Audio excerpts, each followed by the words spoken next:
In a democracy, political parties are a must. Without political parties, there cannot be any elections to democracies. Right?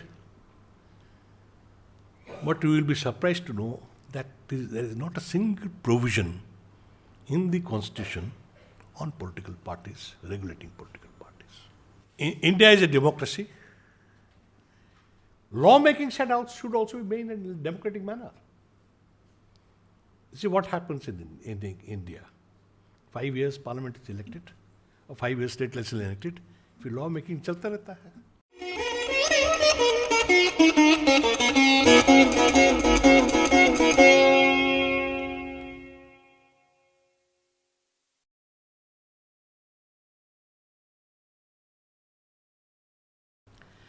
Now, yes, regarding the topic that is there, the topic, as you know, is revisiting Constitution.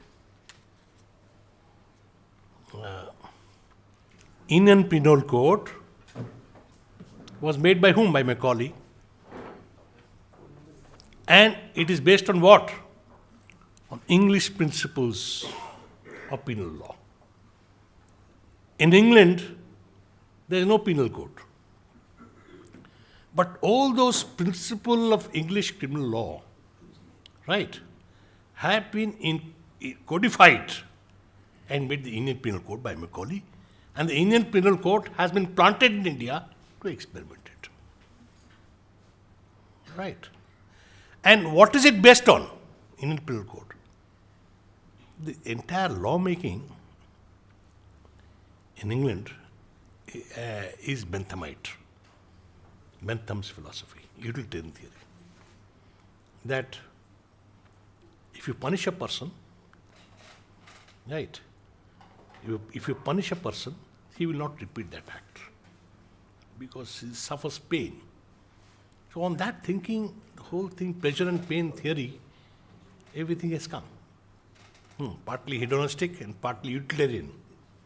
Punishment, it will deter. And therefore the Indian Penal Code provides for punishment depending on the offence, gravity of the offence. Similarly, the Indian Constitution was not thought on the basis of what was there in India, the original soil. What he says is right, absolutely right. There is no doubt about it. It came from 1919, 1909, 1919 Act. First the 1909 Act, 1919 Act, the 1935 Act. The entire federal structure is based on 1935 Act. Right.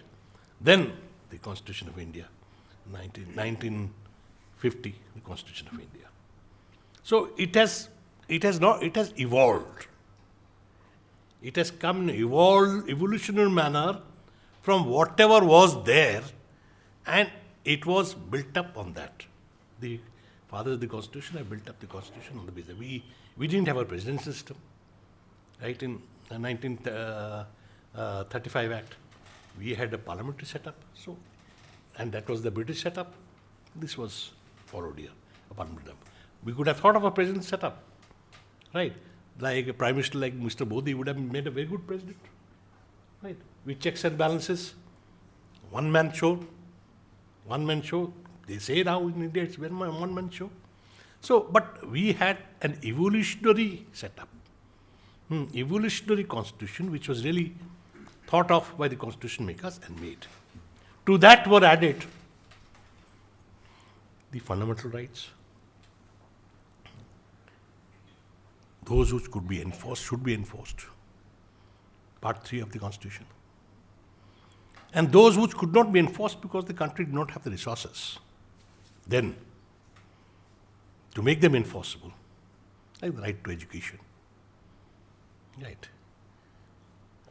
providing a lot of socio-economic requirements. All those things could not be enforced. They put it in directive principle of state policy, and they said that these are the, basic principles that the legislatures and the executive must follow. Because that time they didn't have the resources. Right. What the Supreme Court has done is, gradually picked up one directive principle of state policy and incorporated a fundamental right and enforced it by expanding Article 21. It was there earlier, directive Article 46 was there, right to education up to the age of 14. Right. That has been picked up in Unni Krishna's case and put as part of Article 21 and said right to education is a fundamental right up to the age of 14. This is the beauty of the Supreme Court. Wonderful beauty. See, it was not thought of as a fundamental right, but they have brought it from there. And they have said, now the economic resources are sufficient. Without education, there can be no dignified living. Therefore, it is right to life, and they have incorporated. The Supreme Court has incorporated, well, environment. Environment was nowhere in the in fundamental rights. They have put it as fundamental right, Article 21. Right. Right to privacy. Now it has been incorporated in fundamental right, Article 21. This is the great job the Supreme Court is doing. With evolution, and as and when need arises, new situations come up, new debates come up, and new circumstances lead to Supreme Court taking a fresh view of that very small article, Article 21. Right? Every person, a person shall have a right to personal liberty. And nobody's personal liberty can be taken away without procedure established by law. Right to life and liberty. Or right to life and liberty goes to Gopalan case, they said, very narrow interpretation they gave. Only statutory law, protection in statutory law. In statutory, whatever protection is given by statutory law, that protection. But ultimately it has expanded. Right. And then they have said, no, Article 21 is a great right. And they have incorporated many freedoms, many liberties. That is how the Supreme Court has expanded the rights. But there are certain areas which the Supreme Court cannot. He has very rightly said, Constitution for 100 years. I would say now the Supreme Court said basic structure is there. Basic structure cannot be altered. The Constitution for hundreds and hundreds of years. When there will be a revolution, then there may be a new Constitution coming in. Right. But till that revolution takes place, it's very difficult for any government to undo the basic structure. Once they have held it, unless now, this was a 13-bench judge, 15 judge bench says, comes up and there is no basic structure. Then the whole law will change. That situation may also come. We don't know. Situation may come in future where 15 judges may sit and say that judgment of basic structure theory we overrule. You remember? Kesavananda Bharati case, 13 judges came much later. First thinking was of the Supreme Court, Shankari Prasad Union of India, that every portion of the Constitution can be altered. Then the law came, I think it's Goloknath, fundamental rights cannot be altered. Right?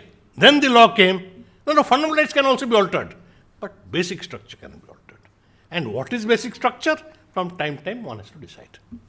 You see how the Supreme Court is adapting itself? Either Parliament and the legislature get together and amend the Constitution to take care of the needs, changing needs of the society. Or, when that is not happening, Supreme Court can, within the parameters of Constitution, expand a particular article and say something more and adapt it to the changing needs. This is how it's happening. In other words, there is a continuous process of amendments. Now, the Constitution will be revisited by the Supreme Court by expanding some of the articles. And the other process is going on by constitutional amendment, but that requires a parliamentary majority, and some articles also require majority amongst the states, federal provisions. So this is the constitutional framework. Now what I intend to do is, these are evolutionary things that will happen. Nobody can stop it. It will happen. Nobody can stop it. Parliamentary parties will come, they'll bring in new ideas, judges will come, new ideas. Do you know, have you heard of my judgment, Lily Thomas case? No. Lily Thomas case is the judgment where I authored this judgment, agreed to by Justice Mukhopadhyay, judgment said the provision in the Representation of People Act, Section 8(4), which says a member of parliament or member of the state legislature, if he is convicted and is disqualified, if he files an appeal against the conviction, till the conviction is decided, he will continue in the House. We held in our judgment, no, sorry, you can't continue. Till the conviction stayed, you can continue. If conviction not stayed, you have to go out. Why?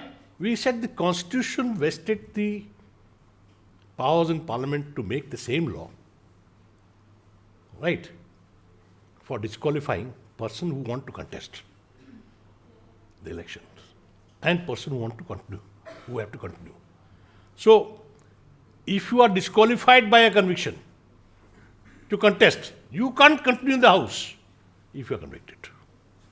And we struck that provision. The result was all the parliament members got together, all party meeting was held. They wanted to undo the judgment because they were affected. Right?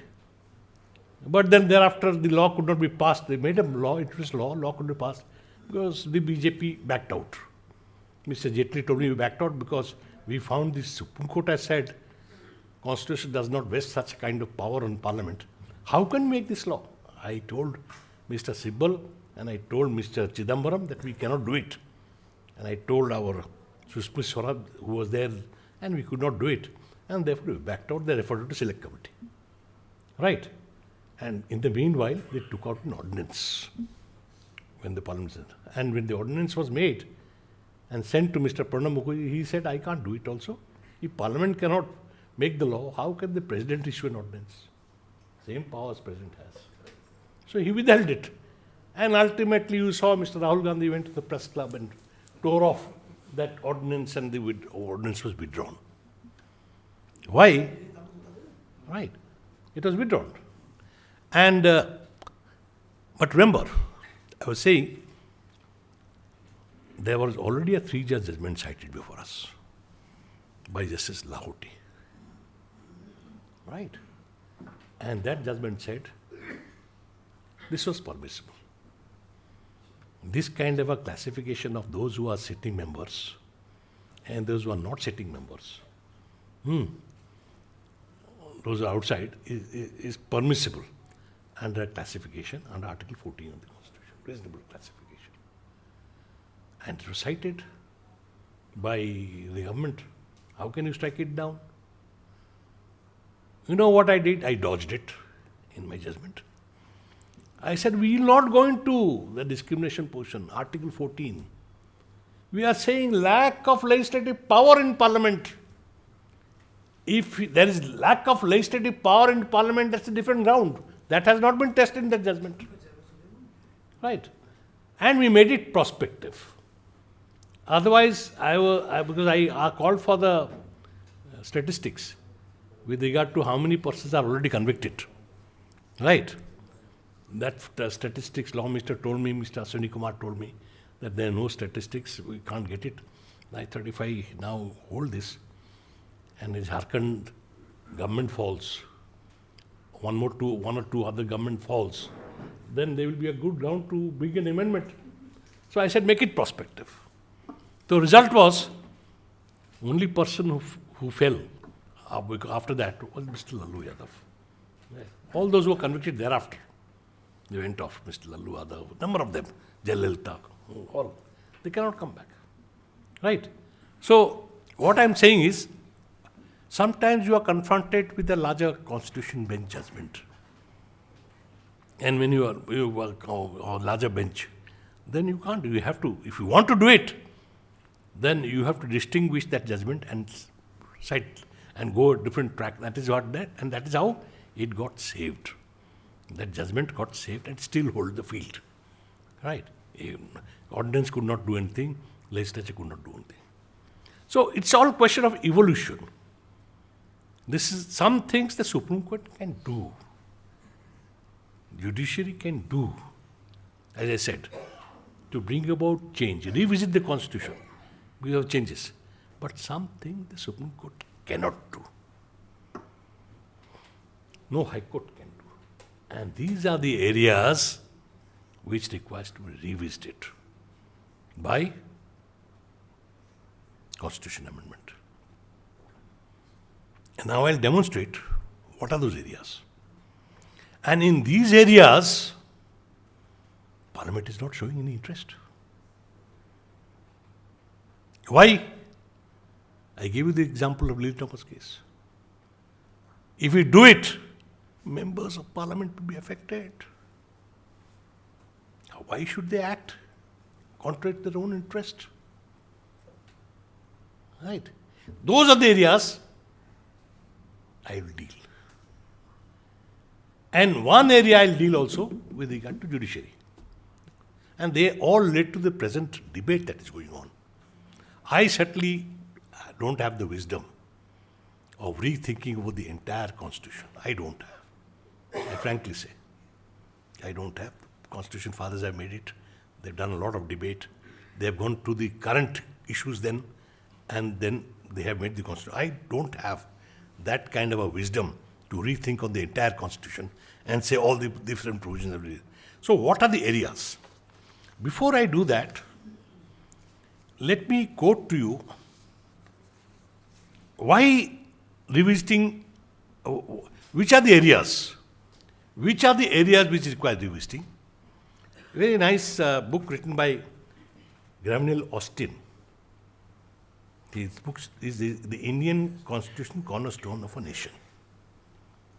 And in the preface of this book, Oxford edition, which is published in 1999, he says, each and every contingency the framers did not foresee. Framers of the Constitution did not foresee. Nor realistically could they have been expected to foresee. A combination of idealism, Constitution father, all the Constitution makers, if you read there, how they came, how they elected, they're all idealists. Pura idealists, not a present day politician. You've seen the latest statistics today. Most of the members who have got elected in the municipal elections in Delhi have a wealth more than 5 crores. Have you seen the statistics? That was not the position then. They used to get elected hard-working people, all those khadiwalas, and they all arrived in the Constituent Assembly, and they were all idealists. A combination of idealism and multitude of issues confronting during the framing period apparently obscured their appraisal of several future contingencies. They could not foresee future contingencies. They were busy applying their mind to then current problems, and they say, this problem may come, therefore we must provide this problem. This problem may come. If you read the Constituent Assembly, you'll see many of the debates. And one interesting thing that Mr. Venkatesh said, I'll point out while I'll dealing with that. Right? How the debates are coming.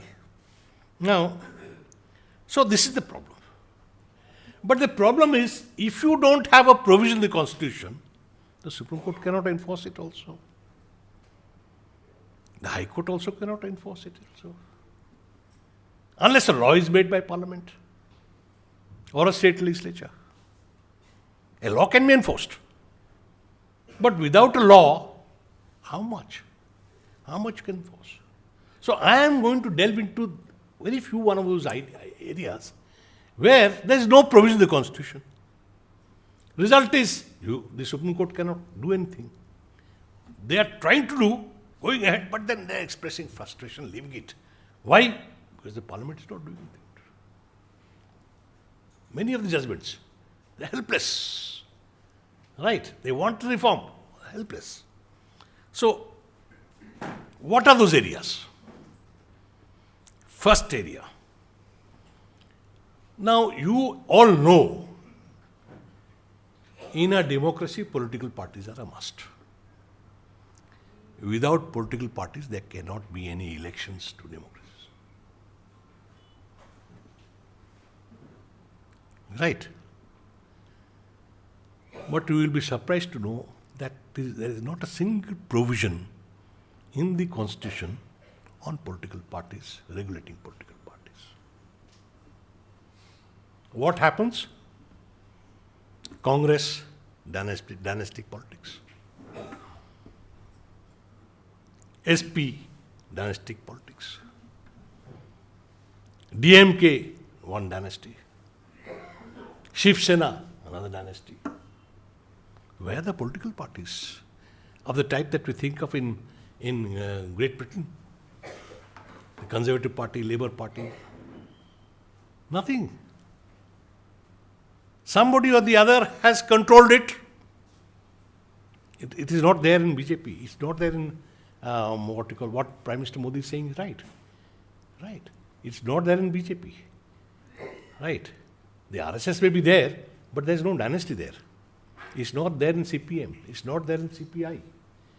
But some of the parties where the family has controlled it, it remains within their control. Now, is that a political party? Right. And nobody is making a law. Then, we talked about preamble, the directive principle of state policy.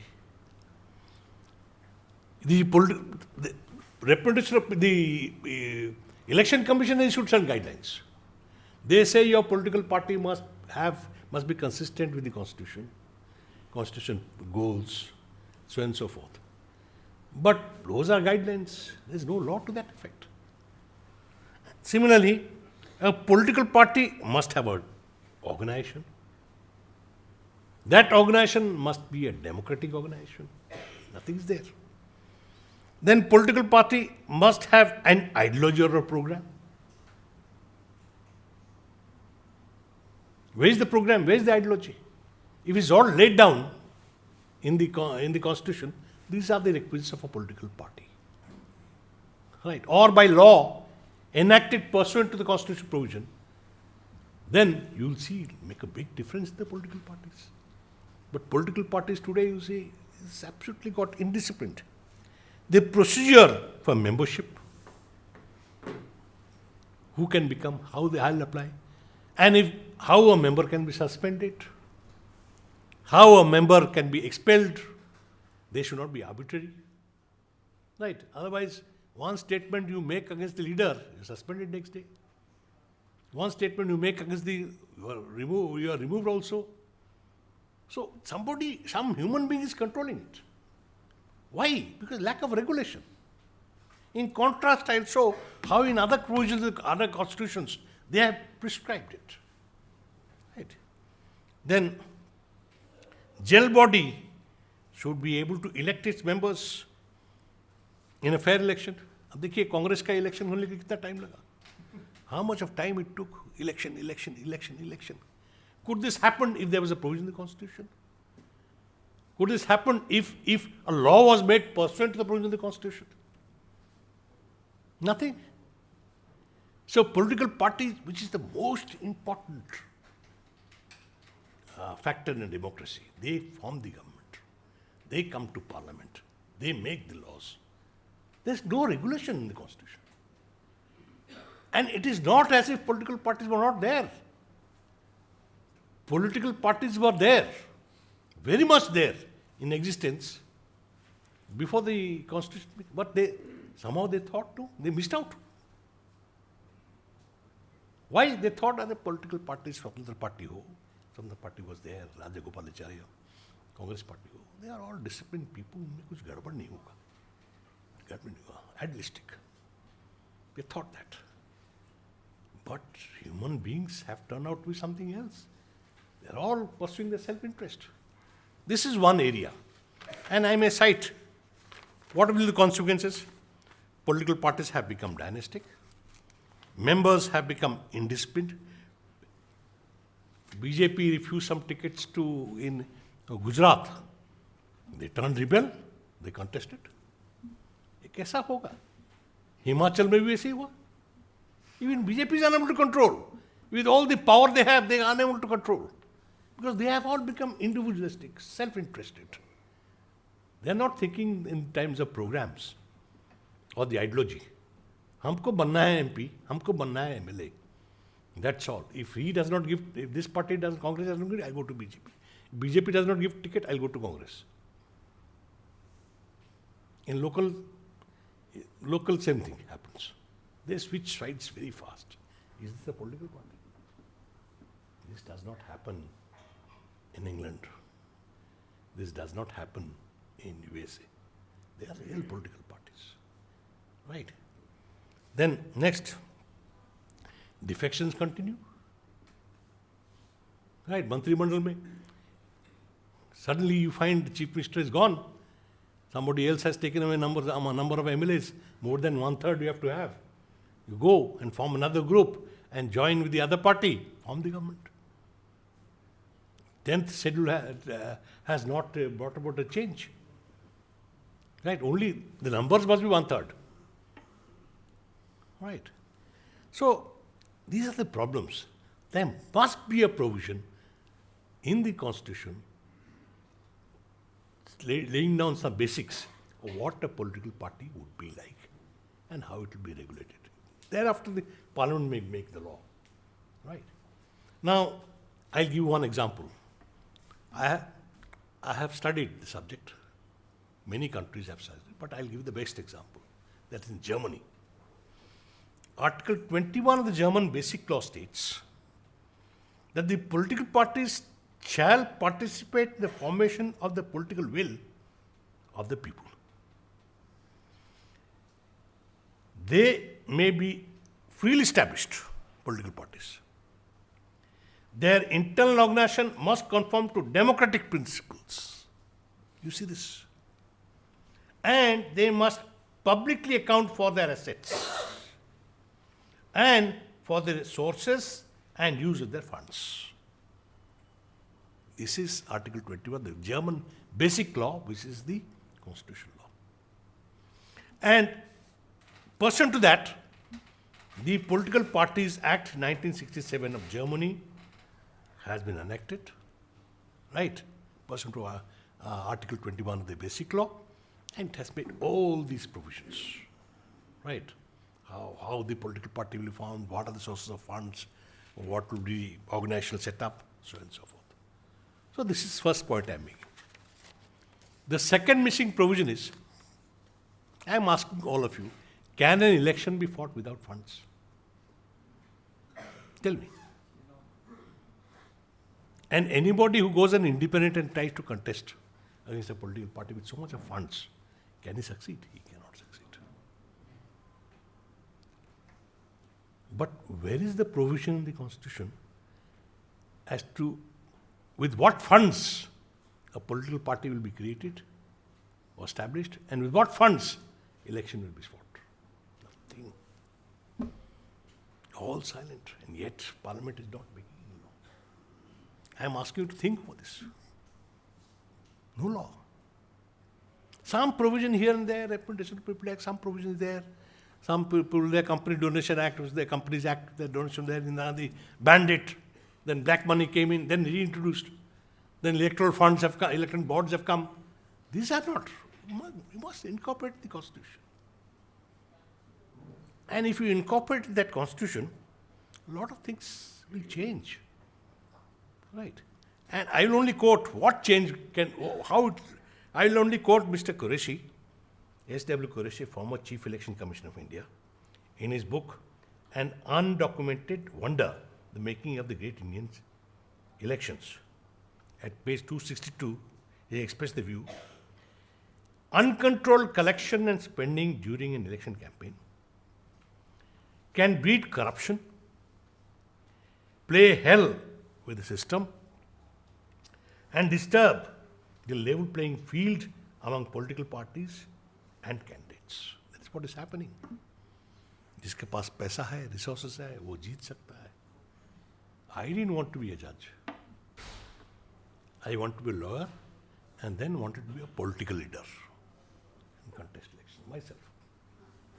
Then I found, बापरे, ये तो पैसा का खेल है.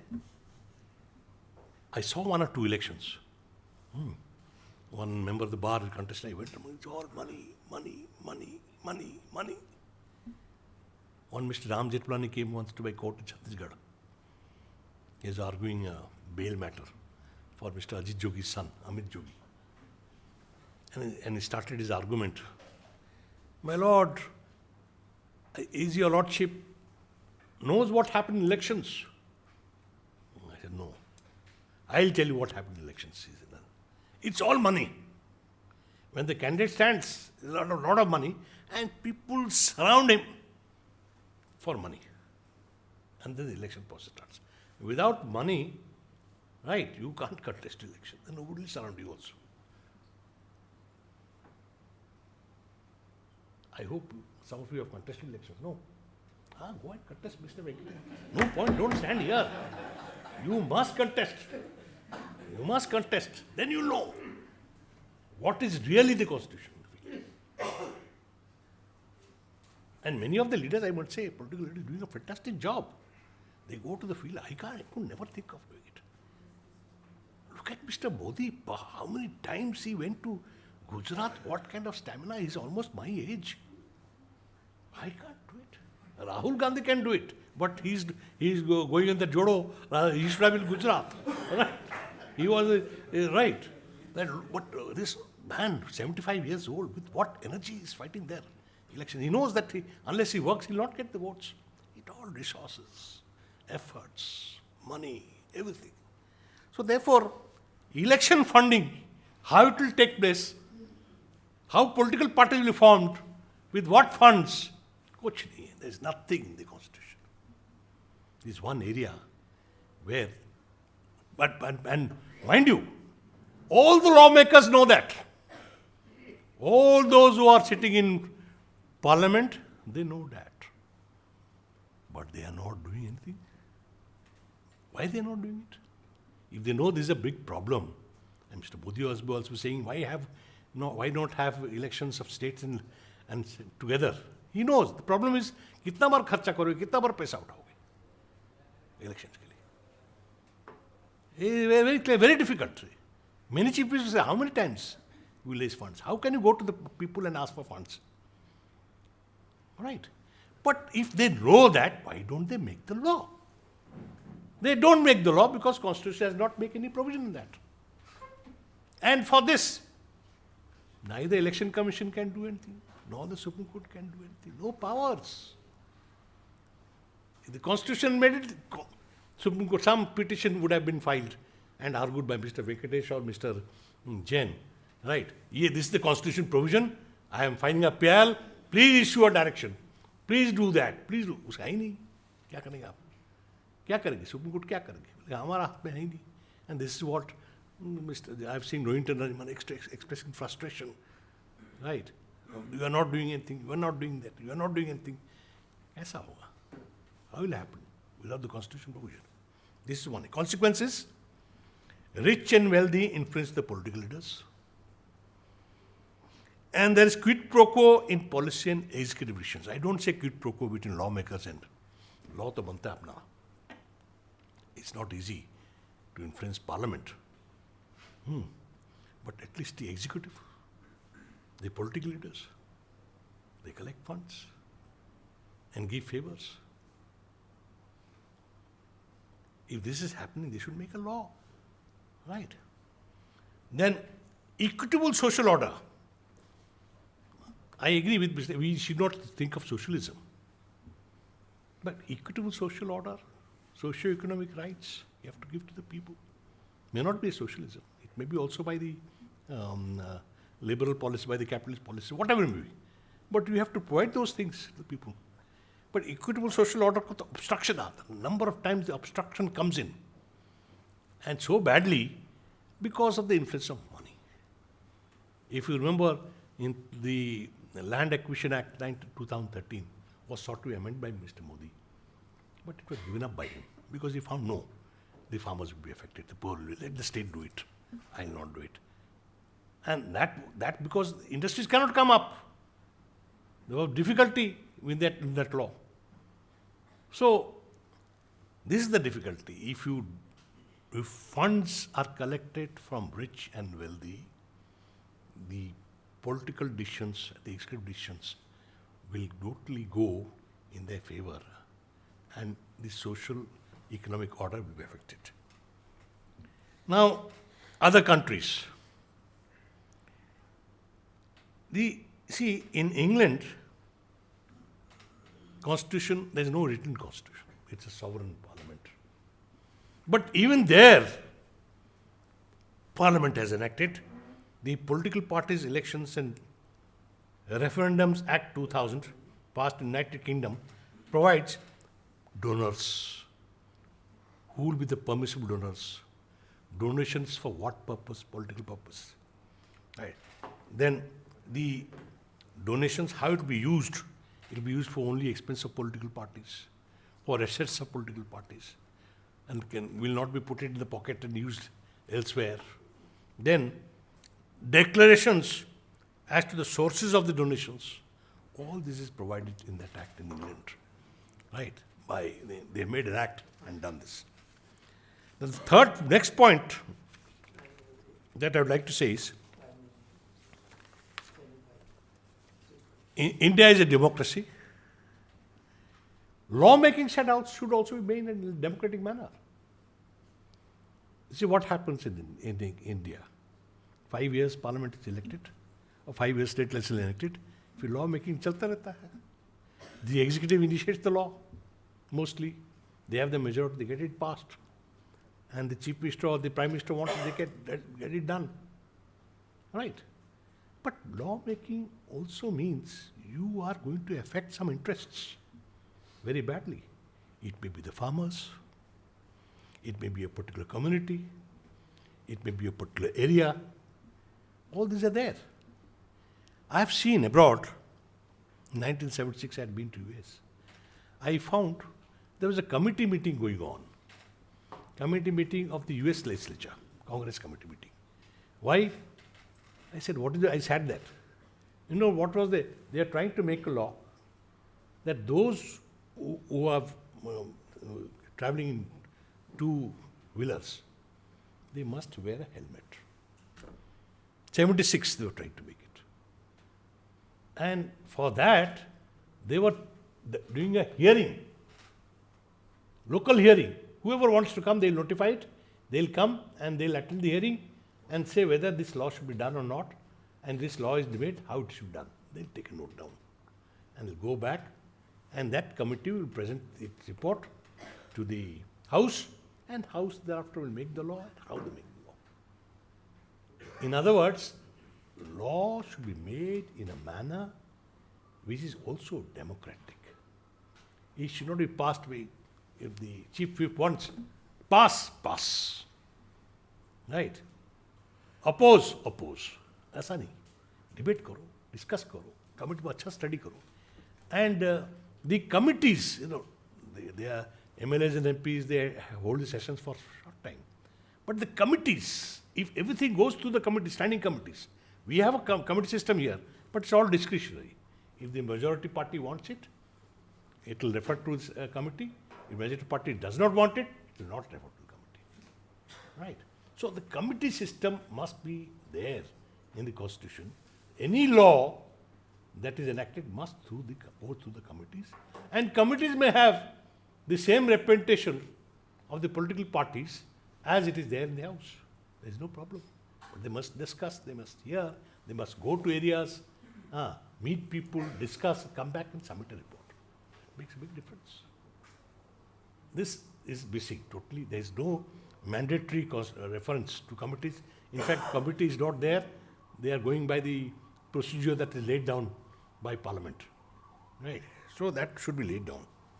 And these committees are there in many countries, in France, in Portugal, in Spain, Italy, Greece, the standing committees. Right? So this is what I am saying. And the last one is, of course, what is being debated now with regard to judicial appointments. Right? Now, since the matter is in the Supreme Court and matter is discussed, I will not discuss much. But let me tell you, it requires some reforms. Neither the government is happy, nor the bar is happy. It requires some reforms. There is an act passed in England. England, mind you, is a sovereign, but they have felt the necessity. And they have passed what we call the Constitution Reforms Act 2005. Right. I have studied all that. In fact, I am writing a book on this, all these subjects. Therefore, I have studied it. I readily agreed. That book is yet to be published. I am still observing when to publish it. Right. And in that act, you know what is provided? It provides that the Lord Chancellor, who is the law minister there,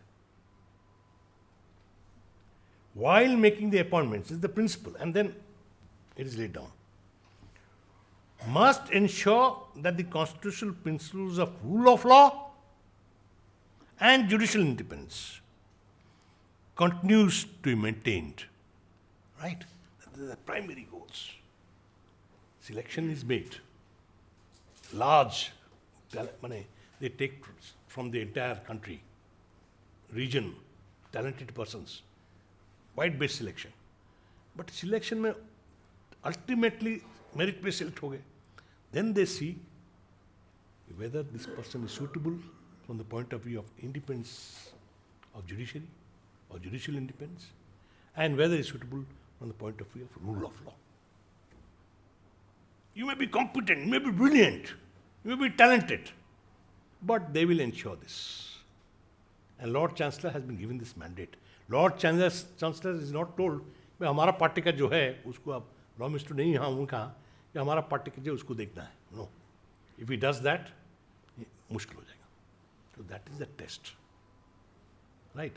और test देखिए ऐसा हुआ ultimately वो supreme court ने UK supreme court ने strike down कर दिया ना, prorogation of parliament by Boris Johnson last year strike down कर दिया. लेडी जज चीफ जस्टिस बैठ के खत्म कर दिए. American judiciary is not that independent. They owe their appointments to either Republican Party or the Democratic Party. That was Indian judiciary is more independent. If you owe your appointment to a political party, then you are gone. Right? Judges have to be politically neutral, politically independent, must be committed to rule of law, and most important, must be committed to justice. कुछ भी हो जाए, अपना देखना future देखना नहीं है, अपना प्रॉस्पेक्ट्स देखना नहीं है, अपना एम्बिशन देखना नहीं है, अपना डिज़ायर देखना चाहिए, अपना बच्चों का क्या होगा ये सब नहीं देखना है. Only one thing that should play in the mind, how to do justice in this particular case. That's very important. That means judicial impartiality. On this much I wanted to say. These are the areas in which the Constitution should be visited. Thank you.